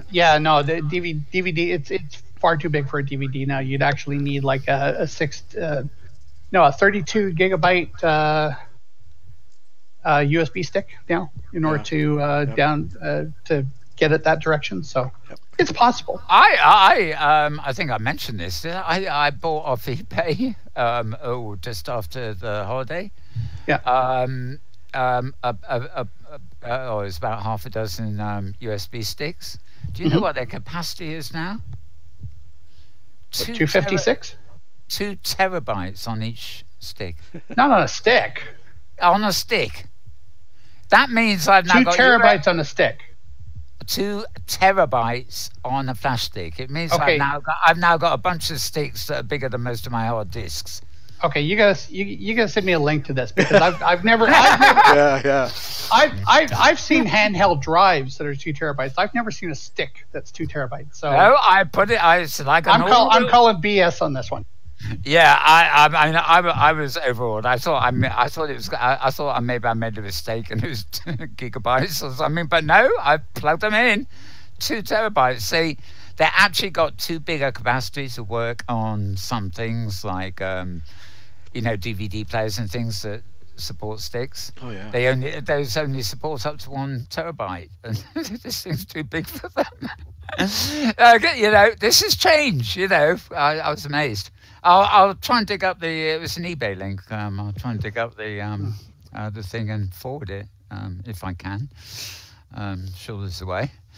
Yeah.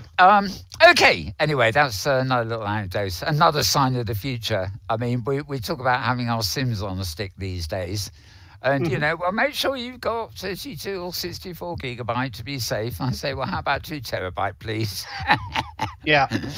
Definitely, I can run 1,000 grids on that thing, I think. Right. The computer can't, but the stick can. Right. Okay. Well, we've gone through the summary there, and we're pretty much nearing the time when you said you'd have to leave. So anything we haven't covered yet, either about the conference or, of course, Rockcliffe and the activities on Avicon that you're engaged in generally? Well, I think the stuff for Rockcliffe we can obviously talk about later. I mean, the focus for us right at the moment is on VWBPE and making this a success. Like I said, the first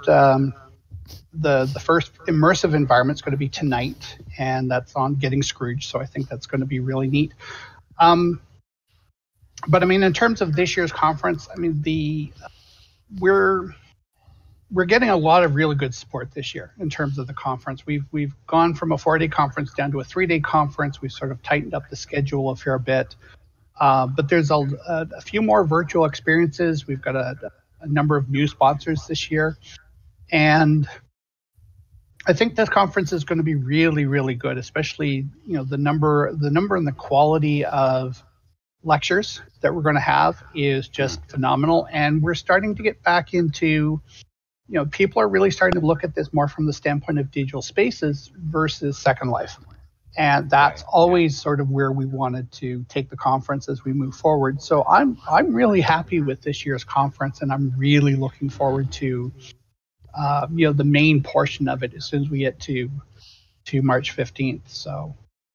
Yeah, I actually completely forgotten that when I first saw it. I was going to say, hang on, there's something wrong here. And then I realized it said 3 days, not 4. And I was like, oh, that's what it is. Yeah. Well, I mean, it is packed. And I mean, so many people have, there's a couple of different things that have been happening over the last little while. So, 5-6 years ago when we were doing this, we were the only game in town. If you wanted to present on Second Life, on OpenSim, on these particular types of worlds, we were the conference that you go to, right? Sure. Because if you submitted to, I'm not going to name them, right? But I mean, there's a lot of other big name conferences that are out there. But if you submitted to any of them saying, oh, I'm going to present on Second Life, chances are you'd get rejected, right? Well, now, right, a lot of conferences are getting into this same space that we've been into for the last 12 years. And it's now becoming more mainstream. So there are more options for people to submit work to other conferences, some of which are much bigger than we are, some of which are much smaller than we are. So, obviously there's more competition for the type of stuff that we're doing, but we are still, the mainstay for these particular types of things. And I think that clearly shows in the number of presentations, the types of presentations, and the types of attendance numbers that we get. So, I'm really, the fact that we've gone from 4 days down to 3 days for the main conference, I'm not worried about that one so much, right? I'm more concerned that the quality of the presentations is high, and that's exactly what we've got for this year. And in terms of volume, your trimming is not as I will call it. The first day was always a half day, if I remember. It was, and also you traditionally have 1 day on a different platform, which of course you haven't on the main conference, at least you haven't this year. So it's I have to ask. Would it, in a future year, or are you still investigating the idea of spreading it out over, I don't know, maybe OpenSim, maybe ScienceSpace, maybe even Sansar or High Fidelity? Are these other platforms? Yeah, the possibility is always open for us to do that. We made the hard decision this year. We weren't happy about it, but we made the decision this year based on what happened last year. What happened last year was we had one presentation from Open Simulator that was submitted. Like we had 3 or 4 presentations about Open Simulator, and every single one of those people said, I want to present in Second Life. Right? Like we gave them the option. We said, okay, you're going to do an Open Simulator presentation. You can present in Open Simulator or you can present in Second Life, and every single one of them said Second Life, except for one. Right? So it was sort of like, okay, all right. So, as much as Open Simulator has as many benefits and more in some cases than Second Life itself, the people submitting obviously wanted to present in Second Life. So we said this year, we're going to take Open Simulator off. Not because we don't want presentations in Open Simulator, we do, but because the community was telling us that while they wanted to see information on Open Simulator, they wanted to present in Second Life. And having this back-to-back with the Open Simulator conference happening in December, I think might have just been 2 conferences too close together in the same environment. So and I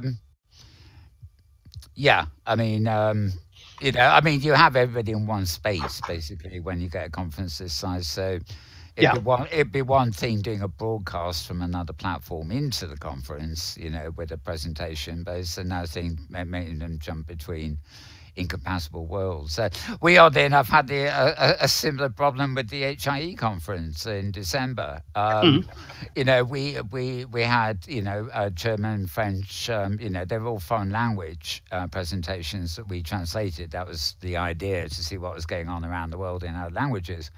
Right. But we had presenters saying sort of, I want to do a presentation. I'm going to set it up on my grid in German. I said, no, this is a conference. You've got to bring them at least. You've got to do it in the space where we're holding the conference. We can't.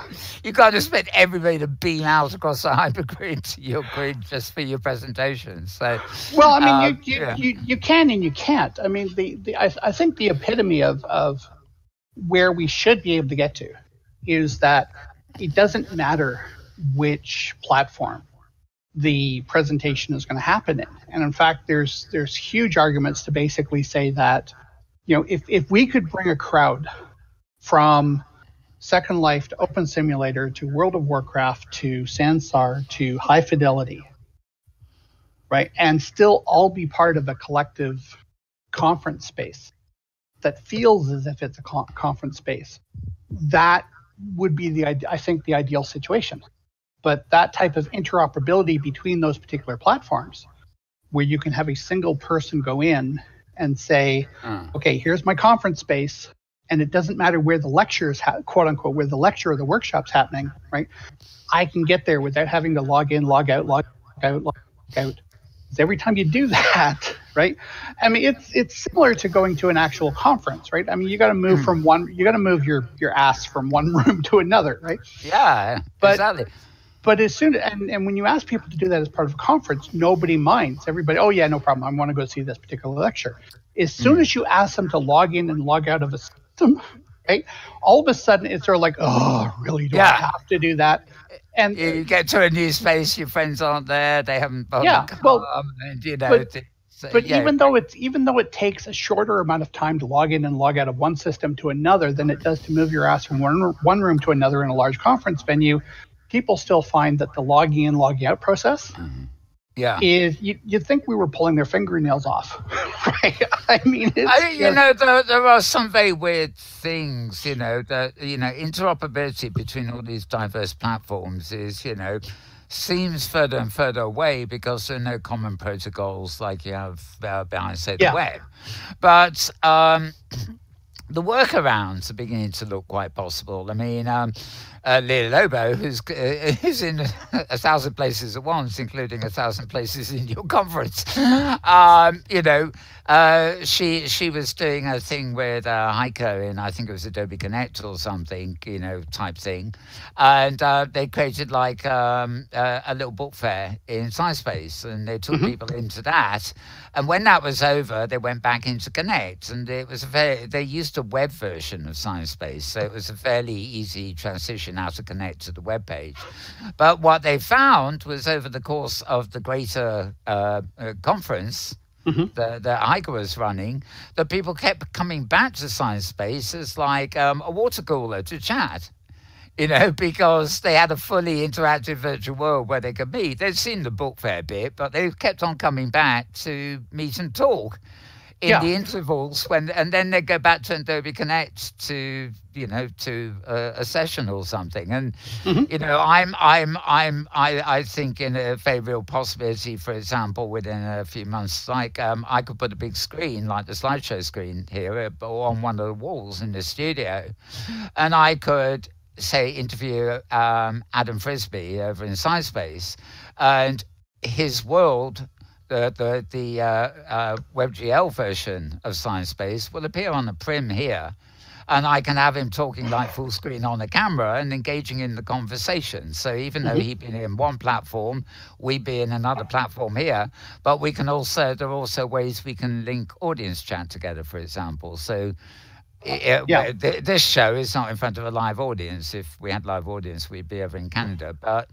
if we did, that live audience could then talk by a special connected chat to another audience that might be in front of Adam on SciSpace or something. So there are possibilities where you can actually have. I think you'll be able to have people in one location and space where the main event is, but you'll be able to incorporate other platforms by what I would describe at the moment as devious means.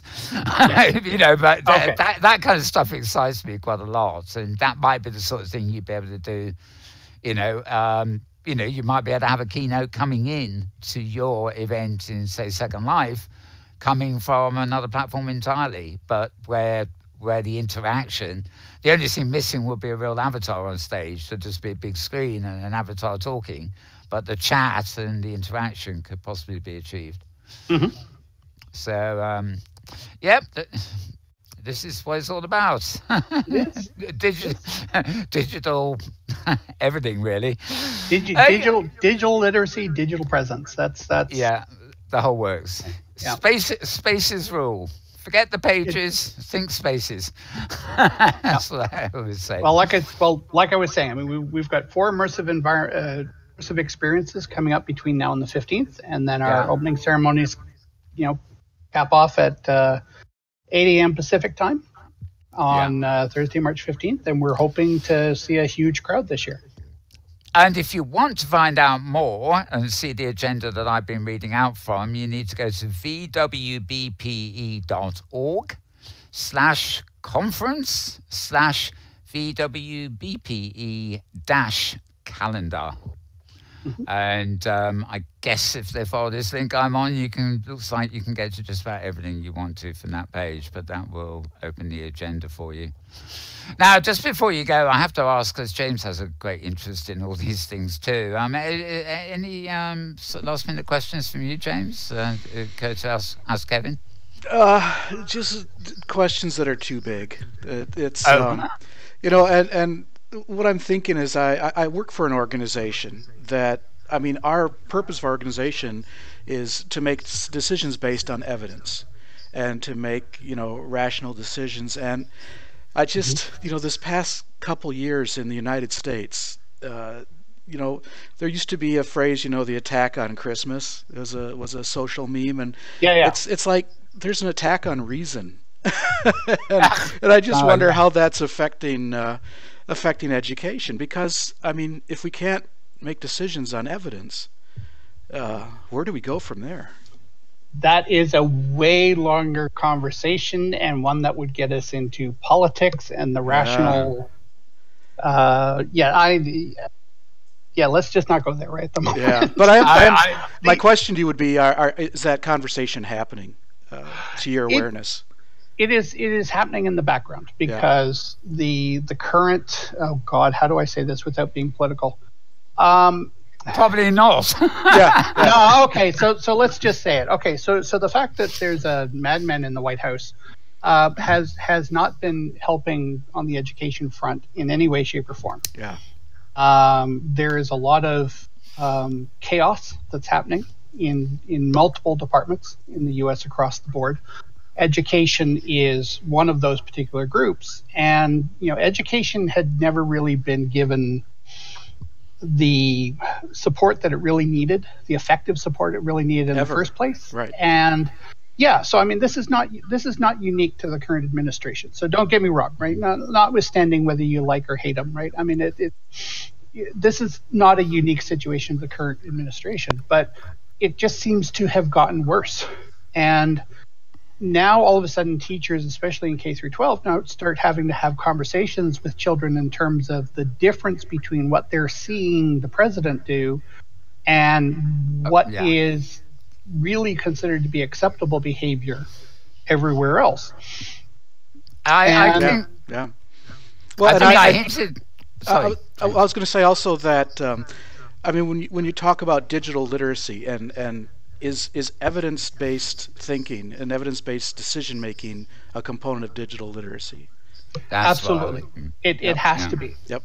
It absolutely has to be. And that's if nothing else, just simply by a counterexample, what is going on in terms of the use of media, the way in which quote unquote fake news on all fronts, never mind like those that are actively using it and those are obvious. Well, I mean, there's people who are deliberately putting up misinformation there, and then but on the flip side of that, you also have this situation where there is so much information out there, and because a lot of it is not validated, right? Then how do you train? And this is not just a K through 12 problem. This is also an adult education problem. Oh God! Yeah. How do you train people to critically look at information and to discern what is fact from what is fiction, right? So that's one problem. And then you have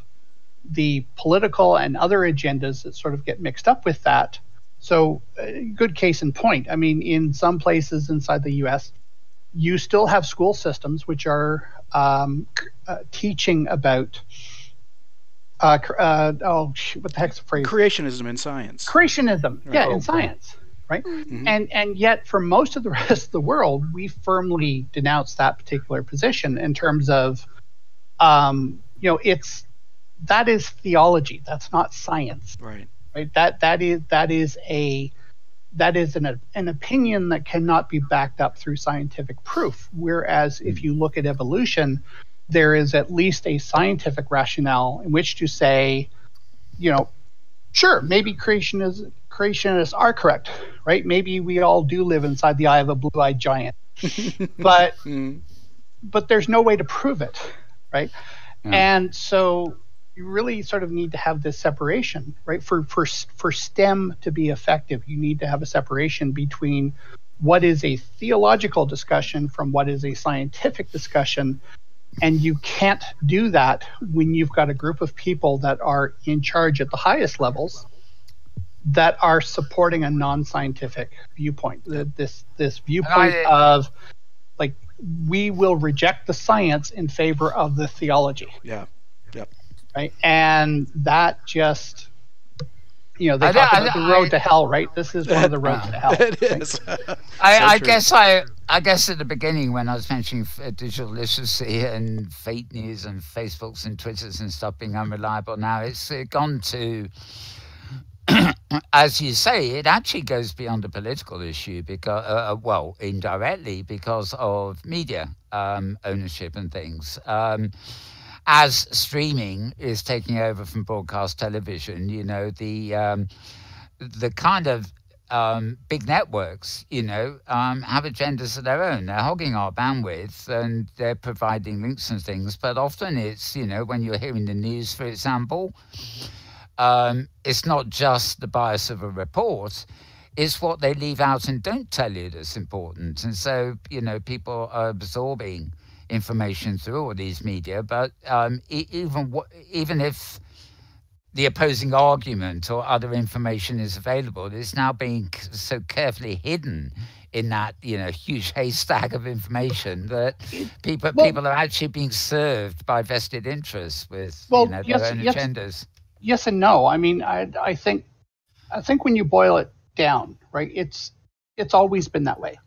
What has been the difference in the last 20 years is that those particular agendas are now more transparent than they were 30, 50 years ago. Right. So like the broadcasters, the newspapers, you had certain collection of newspapers that were all controlled by a Republican or a Democratic agenda or through some other third party agenda. Yeah. And there was no transparency on that. Right. And now all of a sudden, everything's very transparent in terms of what these particular agendas are. Fox is clearly right wing and firmly in bed with the Republicans, and you've got groups like CNN which are firmly in bed with the Democrats, notwithstanding them having journalistic independence, right? But when back in the days when you chose which newspaper you read, or some people like me would read several with different viewpoints, there was an element of choice there. Do you think people, you say it's more obvious and overt what they're doing now, but do you think for a lot of people it isn't? They tune to networks and, they may watch, 1,000 stations that are part of the same network and not realize that, all their choice, they're being directed to just sort of subliminally different choices, which actually really aren't choices at all. Yeah, no, absolutely. I mean, here's and again, I mean, this is where James saying, now we're getting inside larger issues in terms of different things that are going on. But I mean, here's I apologize. No, all right. You opened the door. We got 5 minutes, right? But I'm looking. I do want to say I'm really looking forward to the conference, and I know this is probably going to come up in sessions. So. And I think what you'll probably find is that a lot of people will be very loath to have that particular conversation out in the open, but in terms of some of the back channels, there are certainly issues that are coming up. I mean, at the same time, a lot of these things are, there's as many or other bigger issues that also need to be addressed. So funding in schools is another huge issue. Digital literacy is certainly an issue. Evidence-based research is certainly an issue. There's probably about a dozen key issues that are facing the education industry right now. Evidence-based research is certainly one of those particular things. Yes, it absolutely is under assault. Are we going to have a quadrivium on that particular topic? Probably not, because as soon as we open up that door, it becomes very, very political very quickly. You can't have an evidence-based discussion when you are dealing with people who are so passionate in terms of their anecdotal experience in terms of what it is that's wrong with the system. Yeah. So on the one hand, it's sort of like we want to have that conversation, but the other hand, as soon as we open up that door, all of these emotions are going to start flooding in. Yeah, so it's paradoxical in a way, isn't it? It is. So I'm willing to have that conversation as soon as we can figure out a forum that will sort of mitigate that emotional reaction. Because just as I said right up front, like as soon as you asked the question, what was my first reaction? Well, you guys have a madman in the White House. Yeah. Right? Yep. I can guarantee you that that's the least of what's going to come out of a conversation if we opened up that door. Indeed. Maybe World of Warcraft is the forum for this. Yeah, just so long as we're on the side with the Horde, because the Alliance can't fight. It's funny, as somebody who often finds themselves piggy in the middle here, like moderating, I try and avoid anything volatile, but I always imagine myself sort of sitting in the middle of like a to actually very similar, say, religion. Now, I'm personally not a fan of any organized religion, but you might have the Christianists on one side and the Islam people on the other, and how do you moderate there? Because I really tend to say that in the case of religion, people are believers. Tend to be believing, and this really isn't about religion, but they're devoted, they're disciples of an absolute. And you can't bring two absolutes together. You have a religion that says, or it could be a political thing that says that, this is such, and we only believe this. But we do tolerate other opinions. So they make themselves out to be open to debate and things. But in fact, toleration is almost an insult, because they're not saying we accept you, they're saying we tolerate you. And you get, this isn't just religions, this is also on the political spectrum and things like that. So, a mediator is sitting in the middle, has to just clutch at straws which they consider to be toleration and try and find a common point, where in fact you're dealing with something that really whether it's political or religious or any other kind of belief, has become an absolute. And that to me really is the danger. But that's why the conversation and discussion is so important, to almost prevent people. Well, it's also the reason why things get so passionate, right? And if people,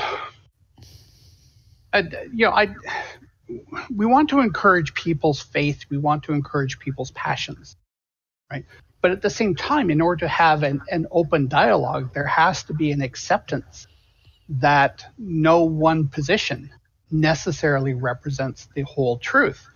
And yet what we've been finding, and this has been getting more and more pervasive since, I hate to say it, but I mean, since we started opening up communications through the internet, is people's views have become more fixed. Yeah. In terms of their lack of willingness to examine other viewpoints. Yeah, so ironic. And the other irony is that the lesser rational arguments seem to shout loudest. And that's the problem, because the person, right? I mean, the bully in the room is going to shout the loudest, and everybody else will back down. But then you're sort of letting the bullies win, right? When it shouldn't. These particular types of conversations should not be approached from a standpoint of there are winners, there are losers, right? And I'm not saying that from the standpoint of, let's be warm and fuzzy and everybody gets a group hug at the end of it. No, right? Because I disagree with that position as well. But, there has to be acceptance for different belief systems beyond the one that you believe in. And if you are intolerant of those particular things, then you will never get to some form of understanding, right, with other people that are part of your society, that are part of your culture, right? And base. Yeah. So I think to a certain extent, we have to try to tackle some of those particular problems as well. How do we have an open conversation? How do we have an open dialogue with somebody that we are fundamentally against their initial position? Yeah. Right? I mean, you can take a look at it with regards to the gun violence that's happening right at the moment, right? Uh-huh. So here you've got, people inside the U.S. have been pushing for years to basically say nobody in their right mind needs to have an assault rifle in their home, right? Nobody's saying that you can't own a gun. You're right. Nobody's saying that you shouldn't have the ability to have a rifle to go out to hunt. Nobody's saying that you shouldn't be able to go sport shooting. What we're saying is that, the ability for a 19-year-old to walk inside any store without any type of background check and to purchase an assault rifle, right? What purpose does that have other than for shooting other people with?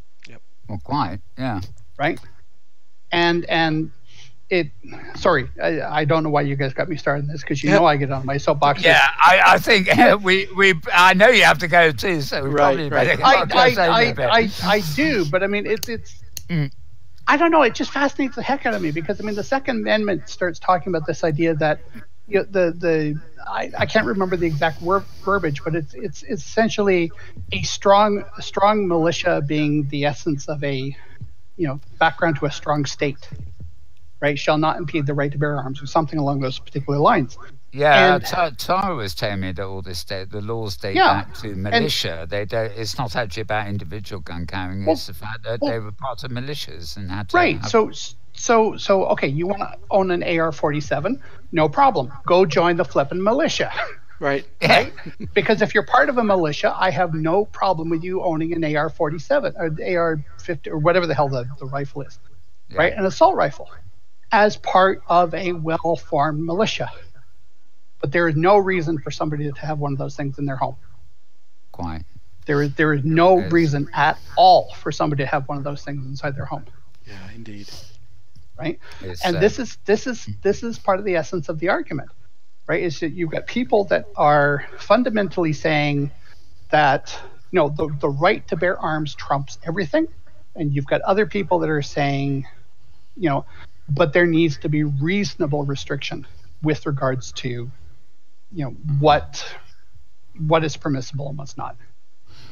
Well, I suppose coming back to our general theme, this isn't so much about digital literacy. It's literacy anyway, and digital literacy is part of that. But, educating people to be, over and beyond educating them about things and encouraging them to explore and educate themselves is, education in the awareness of, just how,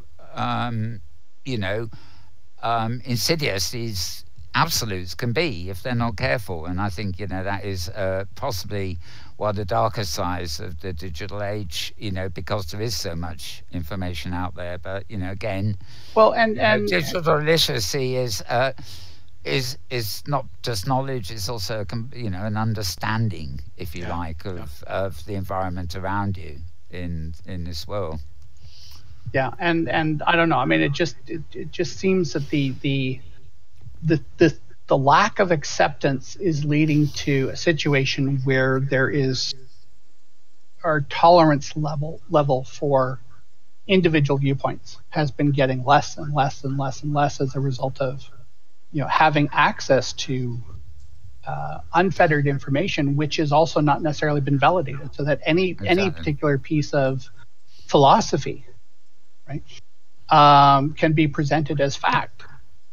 And people, because of their rushed lives, information overload, right, take that viewpoint because they, for whatever reason, they feel that the source is authoritative, and therefore it justifies a position that they might have loosely held, but are now being encouraged to follow that particular directions. And you've got groups like Facebook and YouTube, which are not helping that position. Because I don't know if you've seen this, and this is, again, one of the challenges for education, right? You start looking up information on YouTube, right? And eventually what it does is it starts moving you to other videos that have more and more extreme positions on a particular subject matter. It's so true. To the point that you start looking at, I want to look at cute pictures of puppies, and the next thing you know, you're watching propaganda films for the Nazis, right? I mean, it's literally that stupid, the AI algorithms that they have in place. Yeah, and when people feel that the source is authoritative, right? They're not looking at who produced the video; they're looking at the fact that it's on YouTube. YouTube is authoritative, therefore they believe the video. It's sort of like, if it's on the internet, it's got to be true. Yeah, but those two positions are not reconcilable. No, I thought YouTube was like the world's library of home movies. But right, but this is the point about thinking. This is the point about digital literacy and thinking critically about something. Yeah. People associate the video with the brand. The brand is YouTube, right? The brand is not the person that produced the video in the vast majority of cases. So people do follow other people, right? And sometimes you have a particular person that you like hearing the opinion of, but what is the brand that's always front and center? The brand is YouTube. So it doesn't matter who produced the video, YouTube is the brand. Yeah. Right? And because YouTube is authoritative, they feel that everything that they watch on YouTube is therefore also authoritative, no matter what type of propaganda, wrong information, fake news, unvalidated real world evidence. It doesn't matter, right? It's being associated with YouTube as a brand, and therefore people believe it. So how do you get around that problem without destroying the brand?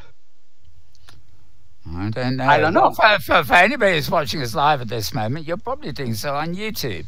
So it becomes me to advise you that we are actually only cartoon characters. And everything you have heard on this program is not what you heard on this program.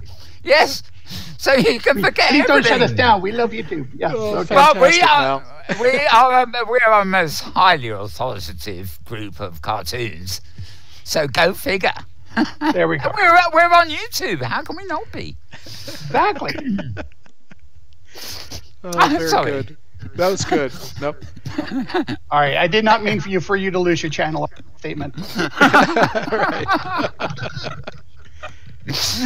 Okay, well, I think in all seriousness, and we are serious, folks, we better call it about. We kept you way over time. Kevin, I do have to run. It's been over when I needed to go. So, but it's always great to hear you talking. We always get a mine of great conversation out of you, and of course, we briefed everybody on what's happening with virtual. VWBPE. Virtual World's Best Practices in Education. Yes, indeed. And VWBPE.org is where you want to go to check out more about that. And, of course, bear in mind, it is just 2 weeks from today. That will be the final day, in fact. So it's sort of 10 days from today, really. So very, very imminent indeed. Okay. I almost daren't ask any other thoughts, James or Kevin. It's time to go, isn't it? I had my time, so I'm good. Okay, fair enough. And Kevin's had all the time in the world. Oh, yes, lots of time. Okay, so I hope you enjoyed the chat, folks, and you'll be all heading off to VWBPE in 2 weeks' time, 10 days' time. And that's it for this week. So I'm going to wish you all a very good morning, a very good afternoon, very good evening, or indeed a good tomorrow, depending on wherever and whenever you are, because we just don't know. Bye for now.